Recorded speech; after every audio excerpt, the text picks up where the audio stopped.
Yun guys, basic sharing na naman tayo. Ito, Chevrolet Tahoe. Ang problema ay aircon. So may mga sumubok na ring patinuin to pero hindi pa rin siya natsambahan.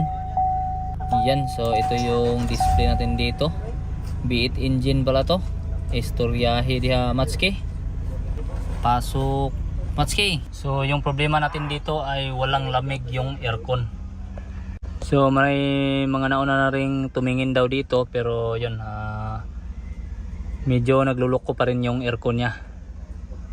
Yung dito medyo may kunting lamig naman. Yan o, so may ano naman siya. Pero ang problema talaga dito yung likuran. So wala talagang lamig. Yun o. So apiki yung aircon dito sa likuran.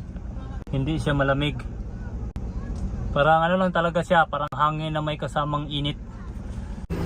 Tapos dito tayo, ayan. Ayan o. So, kita natin yung blower ng auxiliary fan na nakakatakot. Sobrang lakas. So, rinig natin o. Kahit nandito tayo. Sobrang lakas talaga. Tapos dito tayo, yan yung dahilan bakit nawawala-wala yung aircon. You know, grabe yung picture. Yun, bali high pressure yung dahilan bakit nawawala-wala yung lamig ng aircon at hindi talaga malamig yung likuran. Kita natin dito na nagpalit na sila ng 2 bisis ng compressor. Ayan o, so bali pangatlo na yung nakakabit ngayon. At meron pang thermostat ito. So itong hinawakan ko bago na rin yung nakakabit. So ngayon ay dinrain lang muna namin yung freon para makapagsimula tayong mga likot. Pasok diha Matsuki. Tanggalon na to nari, tanggalon. Sareo, tanggalon nari. Pass forward agad tayo. Yan, nalangkat na yung tagiliran dito. So bali ang tuyo-tuyo natin ay tanggalin natin yung evaporator. So tingnan natin dito sa ilalim, pagtanggal natin itong ayan o, fittings ng hose, ayan. So meron siyang strainer dito, yung parang salaan.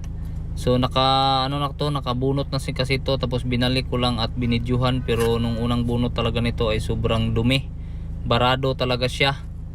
So ang ginawa namin dito ay nilinisan namin. Yan, so medyo pumuti-puti siya ng kunti. So bali ano talaga to, sobrang barado talaga, hindi ko lang nakita ng ano, kasi yun na nga, nagtikto tayo.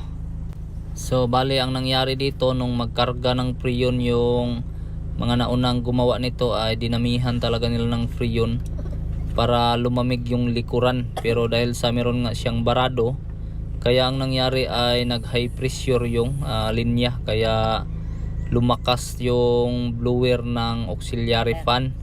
So ngayon ay kami naman yung nagkarga ng freon. Tingnan natin dito. Yun o. Gidel, tubig gel. So baka nagtanong kayo bakit nakadalawang busy silang magpalit ng compressor.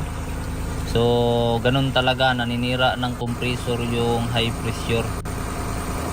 Yun o. Yung blower niya. Yun, nakaminor na yung blower by. Mahina ng tingog-tingog dito. Hindi na agad nahunog. Yung lamig naman, tingnin natin dito sa loob. So nung dati, malamig dito sa tubangan. Pero yung problema dati, walang lamig sa likuran. Dito na tayo sa likuran. Excuse me? Bugnaw na kayo? Grabe, bye! Ayun, malamig na nga dyan. Yun oh, malamig na. Hindi pa natin kinabit. O, tinanggal ba yung dito? Paano ba yan? So, ginawa natin, isauli natin yung mga binaklas natin. Yan, so tapos na nating maibalik yung tinanggal natin. Tapos kailangan natin kunin yung mga marka ng ating mga kamay. Kasi nakakahiya to. Siyempre, gano'n naman talaga. Pag gagalawin yung sasakyan, meron talagang mga fingerprint dyan na makikita. Pero hindi natin hahayaan na merong fingerprint. So syempre para malaman kung okay na ba talaga yung aircon natin, pinaabanti na natin agad na nakauna yung likuran. So syempre dahil sa wala tayong himasa, ayan. So nakataas pa talaga yung paa natin dito na naka-test drive. Loaded talaga tayo at nang magkaalaman kung kaya bang i-maintain yung lamig ng aircon. So hanggang dito lang tayo. God bless. Thank you.